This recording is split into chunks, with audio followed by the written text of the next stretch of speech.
2300 साल पहले भारत की मिट्टी में एक ऐसा बालक जन्मा जिसके पास न सेना थी, न राजमहल, न कोई ताकत, लेकिन उसके भीतर था एक सपना जो पूरे भारत को एक झंडे के नीचे लाने का था। वो बालक था चंद्रगुप्त मौर्य, एक गरीब योद्धा जो बना भारत का पहला सम्राट।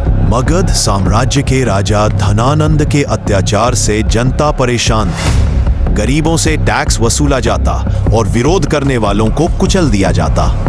इसी समय एक छोटे से गांव में एक बालक जंगलों में लकड़ी की तलवार से युद्ध कला सीख रहा था। किस्मत ने उसे साधारण जन्म दिया था, पर उसके इरादे असाधारण थे। और एक दिन उसकी मुलाकात हुई उस व्यक्ति से जो खुद इतिहास बदलने आया था, आचार्य चाणक्य।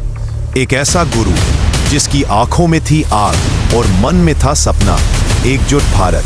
उन्होंने चंद्रगुप्त को युद्ध नहीं, राजनीति सिखाई। रणनीति, जासूसी, मनोविज्ञान, सब कुछ। दोनों ने मिलकर ठान लिया नंद वंश का अंत होगा। पहला प्रयास असफल रहा, चंद्रगुप्त को देश से निकाल दिया गया। लेकिन गुरु ने कहा, विजय उसी की होती है जो हार के बाद भी लड़ता है। और फिर शुरू हुई सबसे बड़ी योजना, जनता को साथ लेना, राज्यों को जोड़ना और एक नई सेना बनाना। सालों की तैयारी के बाद पाटलिपुत्र की दीवारों पर चढ़ गई आजादी की लहर। धनानंद की सेना ढह गई और इतिहास ने देखा, एक गरीब बालक बन चुका था सम्राट चंद्रगुप्त मौर्य। भारत को मिला उसका पहला एकजुट शासक।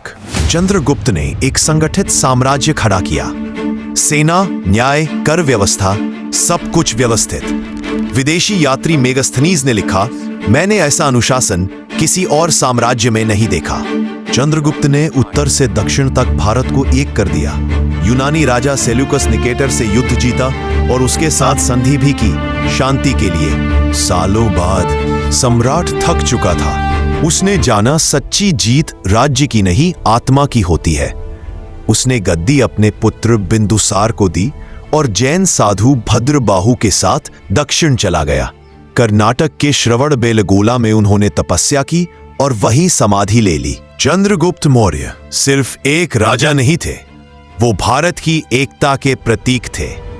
उनकी कहानी हमें सिखाती है, जहां इच्छा अडिग हो वहां किस्मत भी झुकती है। 2300 साल बाद भी उनका नाम इतिहास के स्वर्ण अक्षरों में चमकता है, सम्राट Chandragupta Maurya, the first emperor of India.